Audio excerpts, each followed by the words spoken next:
How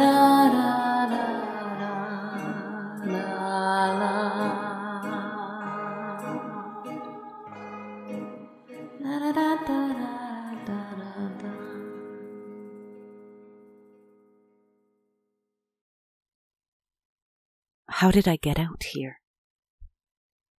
Out on the balcony.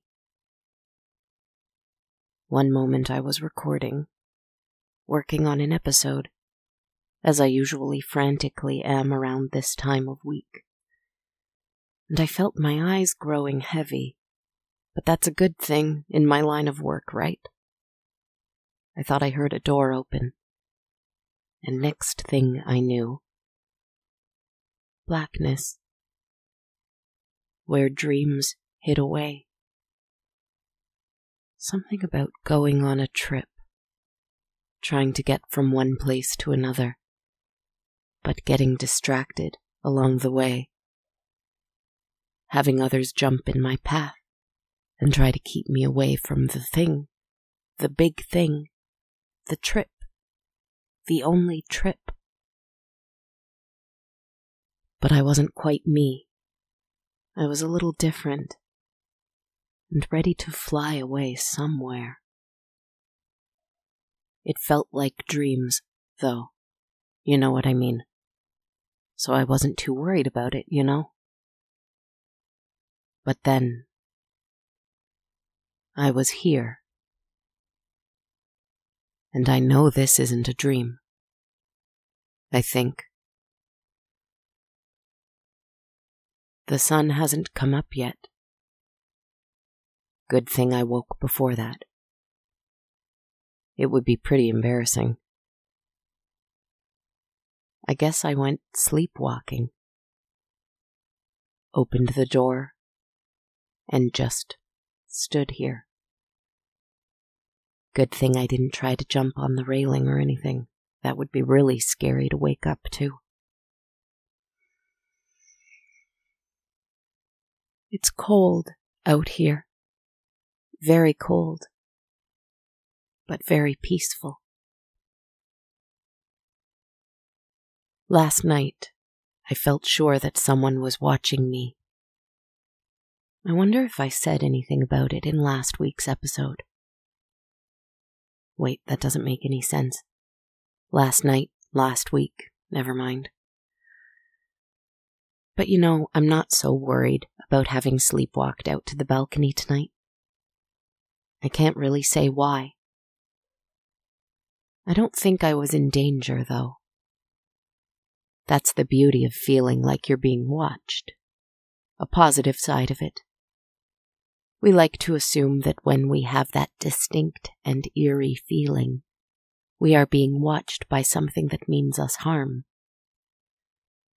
That is an interesting assumption. I should go back inside any moment now. I will. It's just that as I stand out here and the world is so quiet in the darkest hours of the morning, and it's a Sunday, no less, the road is never ever as quiet as this. It's just that it's so quiet that I can pretend I'm her.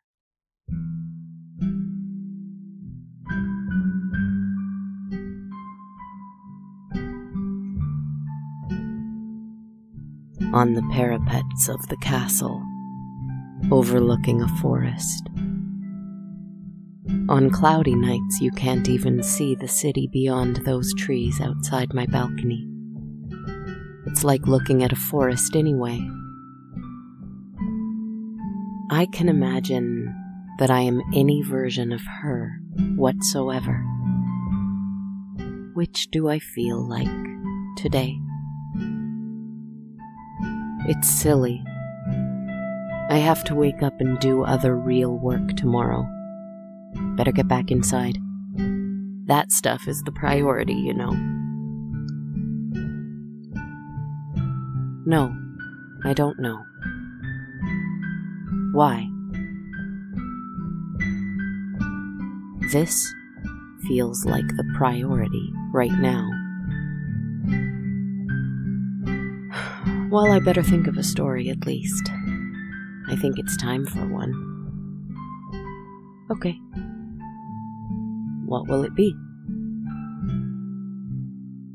Sometimes I think the best writing comes from the monsters inside of you. The little things that lurk in your mind and keep you from focusing on things like the peace of the dark, early morning. The thing that beckons you to think of that person you're not talking to right now and have an imagined argument with them. The thing that keeps you from telling the truth to those who mean the most to you. The thing that makes you feel jealousy when someone else approaches happiness in the way you would like to. The thing that puts up walls around your heart and demands you scream whatever you need out into the world to protect yourself. These are the real demons, the ones to watch the most vigilantly for. I felt a little demon stirring in my heart, very faintly and very quickly, but it was there. I wanted to catch it in a little jar and then make that a story, but I let it go instead.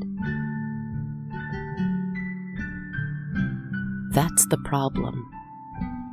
I start to love silence too much, but I work in sound. Music feels overwhelming. Speech feels laborious. Words feel arbitrary. I used to love words so much. But silence is so easily interrupted, usually by me. But while it lasts, it's nice. One moment I think I'm living in the moment, feeling the silence and seeing the sky as though for the first time, my heart singing a song of worship for these moments.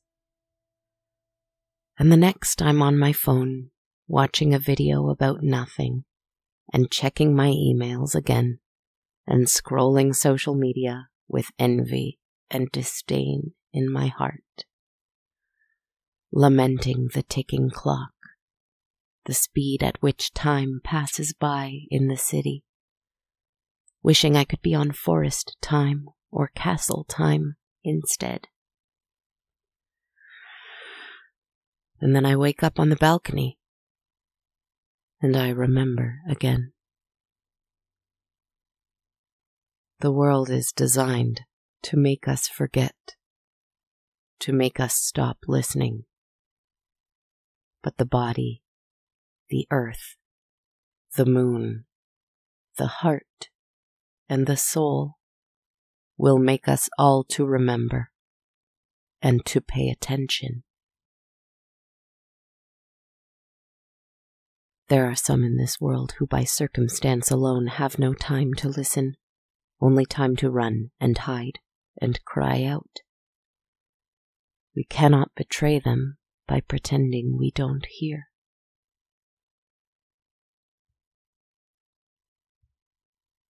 It's not that I don't know what to write. I mean, I had ideas for stories. They weren't bad either. In fact, I was surprised at how much I enjoyed them, as I played them out in my own imagination for myself, and your narrator, and the handsome, dark, winged thing that haunts my closed eyes. But they all felt wrong. Why do they feel wrong? Because there is something else happening. Something permeating the storytelling dimension. All these big-budget action-adventure movies like to talk about realities crossing over into one another, but it's just a cheap way to get out of writing a real story, isn't it? Anyway, believe me, I had real stories, but I couldn't help but wonder, who is watching me from the trees?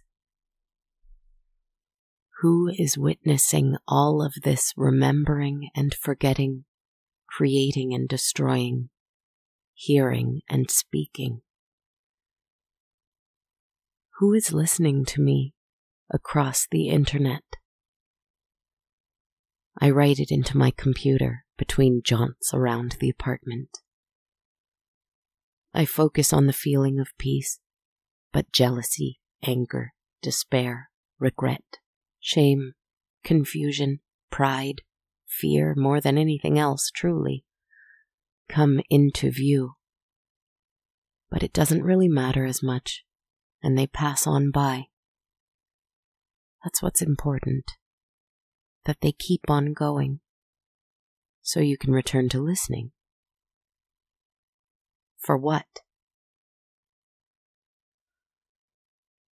I bring myself inside, back to my bed, where the curtains are pulled aside so I can see the trees, but more importantly the stars, and they can see me.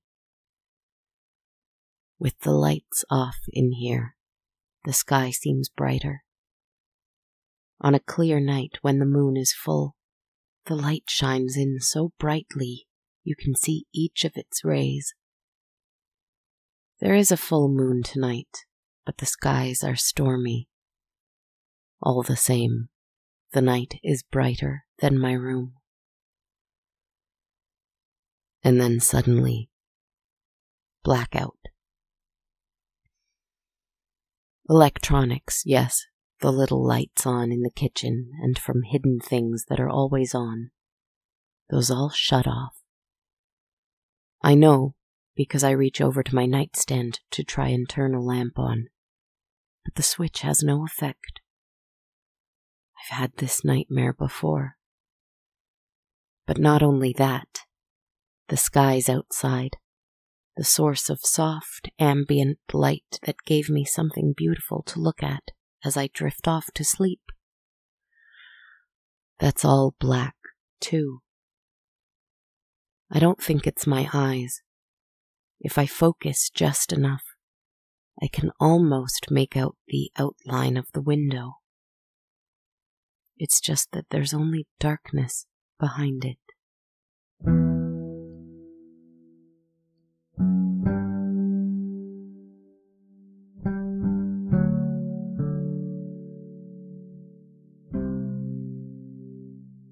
There's something I can begin to see on the ground, red and soft. It's a carpet, but it goes on so far that I wonder if I am dreaming again, because it's too long to fit into my apartment. I'm in a long and deep hallway, though I can't see anything else. Nothing else other than that carpet. It's so dark. Oh look, a candle. Thank goodness. If I were writing this story, I would say that last week she came to visit me in my home. This week, I am going to visit her in her home. But I'm not writing this. I'm just repeating this. Anyway, I take the candle. I see it's settled in a lovely carved candelabra. How beautiful it is. It has shapes carved into it. I like it very much. It has roses and stars and moons and strange, monstrously handsome creatures and sweet little cats and round, juicy tomatoes. It sounds like too much, but it's not. It's just perfect. I don't know who made it or why, or what these images have to do with one another, but I like it very much. I wonder if I can keep it. As I walk down the hall, I think I see a shadow on the ceiling, walking in step with me. But every time I look up, there's no one there. No body, no face, nothing. Yet I feel some kind of presence there, just like I did last week's episode about last night, with the souls in the trees. I know someone's up there, walking along that high ceiling that has its own blood-red carpet up above me. I just can't see them. My journey falls on a screen, a dark background with white writing over it. It's night mode in yet another realm, isn't it? On a whim, I change the writing to red, just so that I can see the carpet of the castle a little more clearly. It falls out of my fingers to the keys as I take step after step with no idea where I'm going.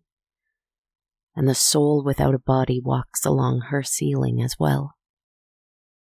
I am not afraid. She thinks I'm her friend. I keep hearing the word anyway. I keep hearing someone call me my friend, my friend. So I'm not afraid of being haunted by her. What we really need is a mirror. Speak of the devil, there it is. Shaped like an egg, its frame just barely visible on the dark wall. Light from my candle glinting off the curling edges of the gilded details surrounding the glass. I see myself in it. I feel a ghost seek its reflection in the mirror and fail to find one. I want to tell her not to worry. It's an illusion, don't get caught up in reflections. But I see a handprint on the mirror where my face is beginning to form. I think she will feel how she feels, and I must allow for that. There's a full moon tonight. I think we should see it. A huge window forms on the wall opposite the mirror, as I think it. It's identically shaped, a large egg, the glass framed by a delicately curling gilded frame. And through the glass, beyond, there is a stormy night. A sky so dark the moon cannot shine through. Trees that are staring right back. City lights that you can barely see through the fog of the oncoming storm. I am sad that I cannot see the moon. But just because you cannot see something does not mean that there is nothing there. I see a handprint form on the glass of the window as well. 2 handprints here, in fact. And another 2 on the mirror. 2 souls are with me, on either side of me, between moonlight and reflection. A disguised moon reflected somewhere in an imaginary mirror. The hands begin to bang against them now. One set of hands larger and stronger, the other with longer fingernails and a more musical beat. They are not seeking to break the glass, but they are delivering a message.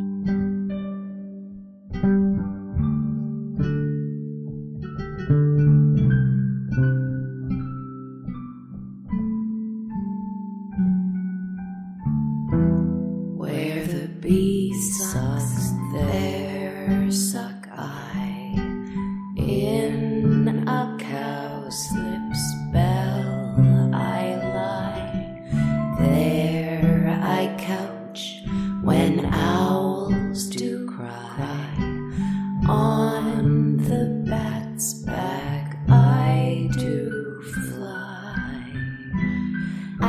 After summer merrily, merrily shall I live now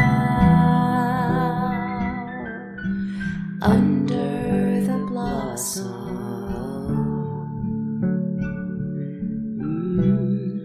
that hangs on the bough. That song. I know that melody. I wrote that melody. I studied those words in a different world. Someone else's words. Those words made me think of how nighttime feels. How I want to live. How I want to fly. Can I stay here? Just for a little while, maybe? Is there room in this castle for me? My narrator, my sweet and lovely one, longing for a reflection, yet infinitely more gorgeous without it.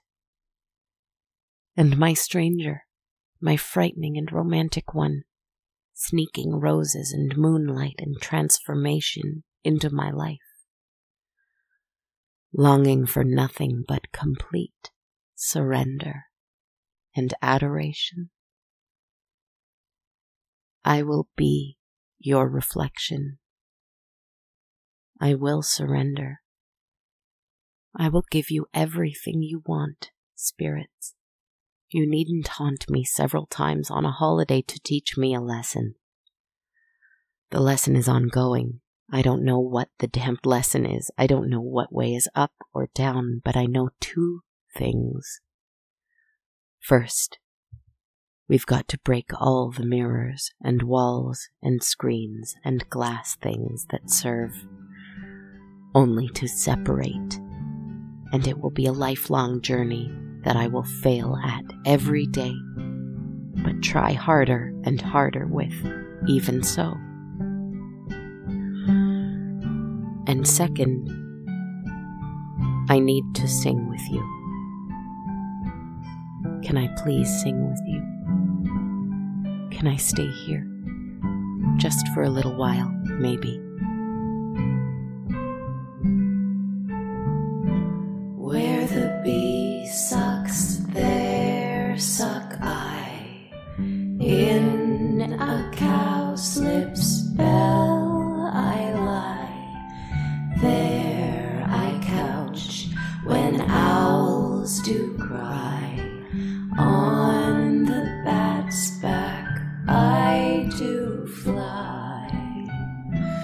After summer merrily, merrily shall I live now under the blossom that hangs on the bough.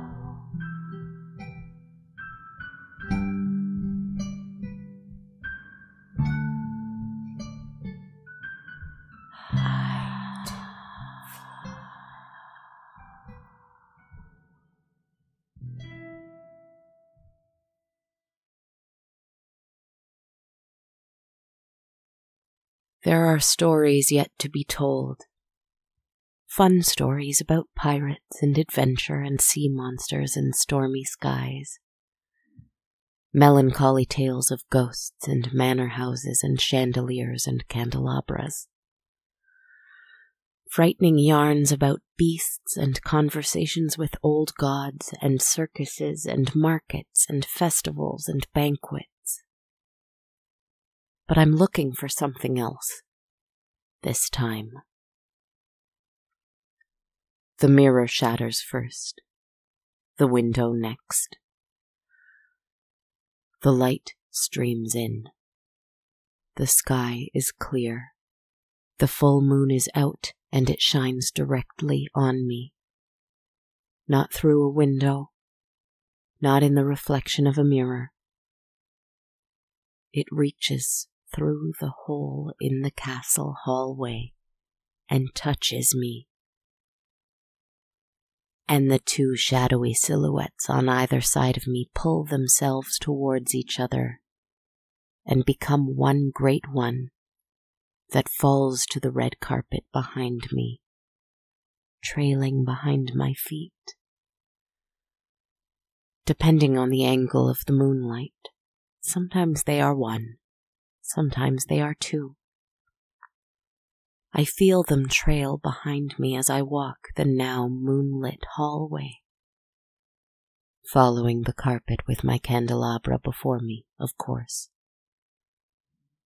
At the end of the hallway, there is my bed, a little orange cat sleeping peacefully on it. Sounds from the outside world, cars, music, shouts, laughter, weeping, screaming, wind, birds, wolves, my own voice. All of it echo a little closer and closer. I find my way into the covers.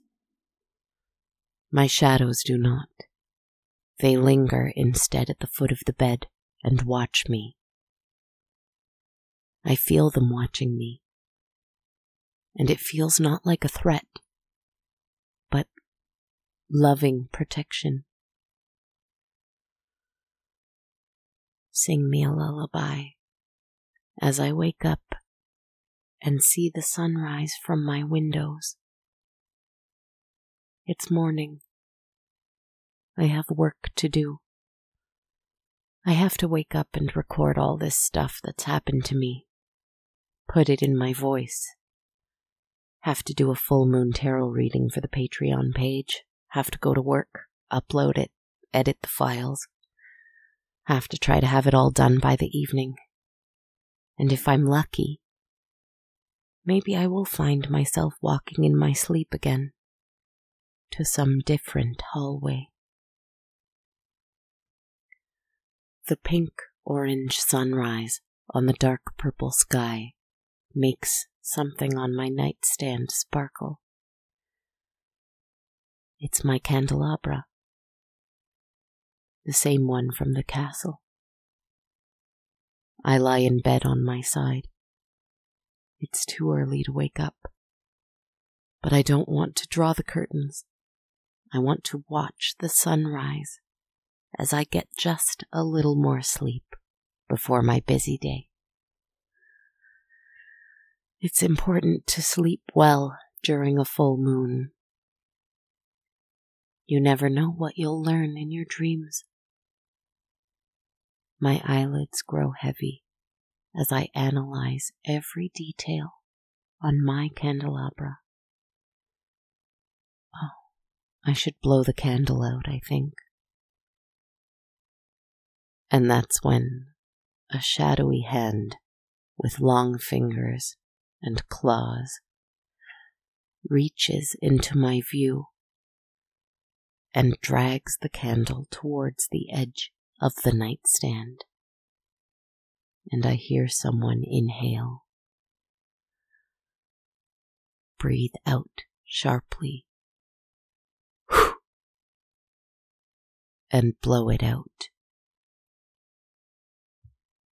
Sweet dreams.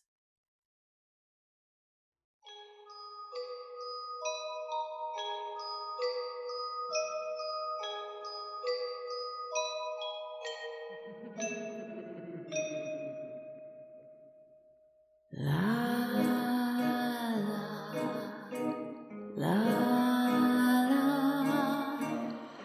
la. Hello everyone, this is Kristen Zaza, the writer, narrator, shadowy thing, composer, podcaster, etc. behind On a Dark, Cold Night. I hope you're well out there, wherever you are and whoever you are. If you find yourself frightened, overwhelmed, threatened, confused, or full of any feelings that are especially difficult or painful, I wish for you to have every opportunity you need to rest, to create, to care for yourself, to breathe and not worry about anything else, even if only for a short time. I wish that from the bottom of my heart. I'd like to thank every patron of the show who's pledged a monthly amount in support of On a Dark Cold Night through Patreon. I'm honored, grateful, and moved every day that you're out there and you value what I do. Thank you. Every supporter of $1 or more a month US gets access to my complete soundtrack, while every supporter of $5 or more US a month gets that, a weekly bonus quick moment meditation episode, and a monthly tarot reading uploaded every full moon on video. If you're listening to this week that it came out, there's one coming out on Monday, so it's a great time to join in. You can learn more at patreon.com/darkcoldnight. You can also support one time only, without any perks, by donating via ko-fi.com at ko-fi.com/darkcoldnight. You can also support by subscribing to the Sonar Plus Apple Podcast channel for $3.99 a month, where you'll get access to my quick moment bonus meditations and lots of other great bonus content from the Sonar Network. Visit my iTunes show page to subscribe. And as always, we have t-shirts and hoodies for sale at bonfire.com/on-a-dark-cold-night.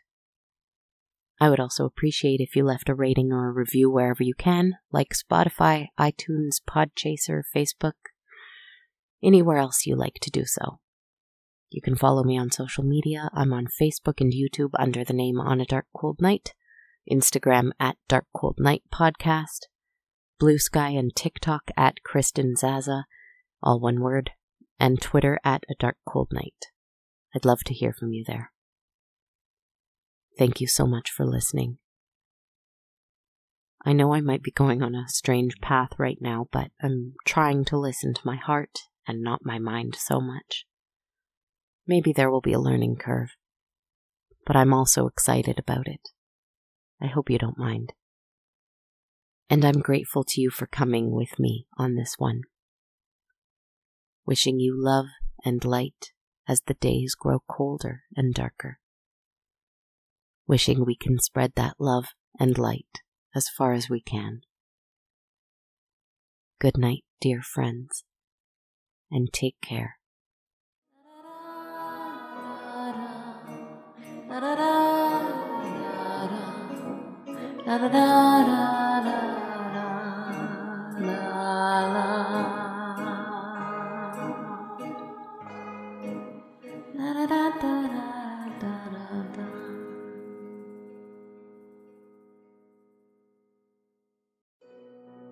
This podcast has been brought to you by the Sonar Network.